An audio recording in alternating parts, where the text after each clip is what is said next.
they should be, and Black women are at a greater risk simply because of their skin color. Black women are more likely to be neglected and mistreated before, during, and after their pregnancy.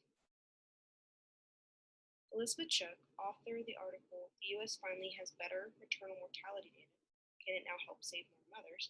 states that researchers found that 658 women who died of maternal causes in 2018, Black women fared the worst, dying 2.5 more times than white women, 37.1 versus 14.7 deaths per the 100,000 births. Tennis star Serena Williams is one of many Black women who had to endure the systematic racism in the hospital. After the cesarean section of her daughter, Williams started to feel shortness of breath and overall did not feel well.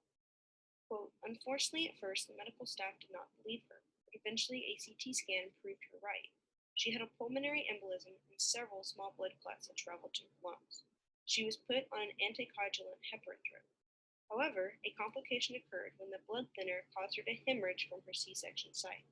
A few days later, Williams returned to the OR for a filter to be inserted into a major vein in order to prevent more clots from dislodging and traveling to her lungs," end quote, says Caitlin Jackson, author of the article, "Serena Williams and Her Experience with Pulmonary Embolism." Serena Williams spoke up about her concern for her health, and the doctors didn't listen to her.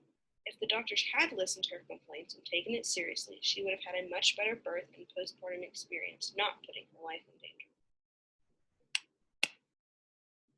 Another Black woman who was a victim of racism during childbirth was Betty Jean Ford. She was in the second trimester when she had this excruciating pain in her abdomen.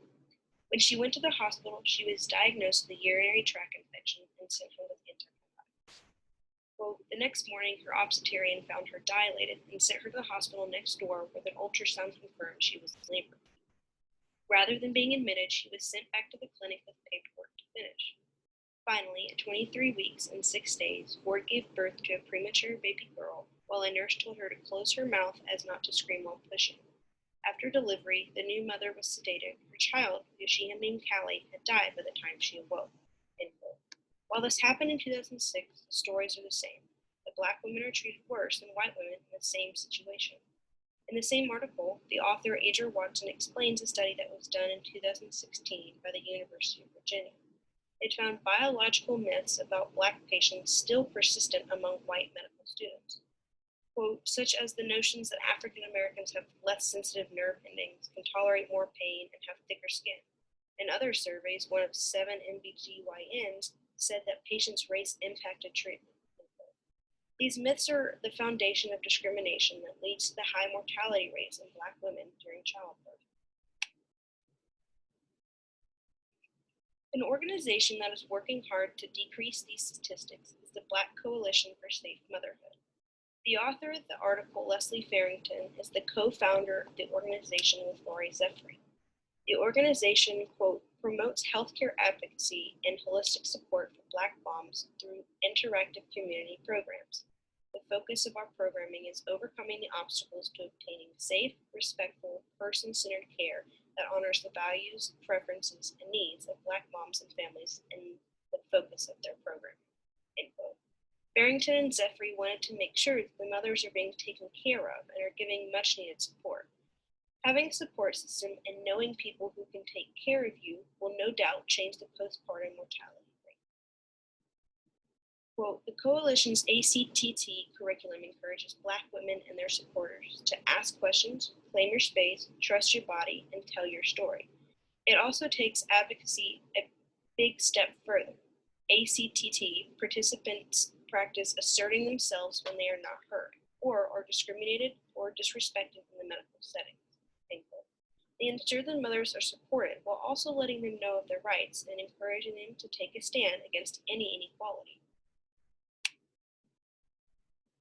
While thinking about the Black Coalition for Safe Motherhood and their encouragement of letting the mothers know of their rights, it reminded me of an article we read in class about the murals in New York City. In the article, Educating People About the Rights of a Mural at a Time, the author Roboto goes on a quest to find, quote, "the other Know Your Rights murals that were spread out across 4 of New York City's 5 boroughs, including Staten Island, where a great number of cops live, and 4 neighborhoods most plagued by police misconduct. For the rest of the summer and into the fall, I photographed as many of them as I could, like a magpie collecting bright things for her nest. End quote. Whether it was a stop or frisk or being pulled over by the cops, these artists in New York want people to know their rights and to remind them that they should fight for a change.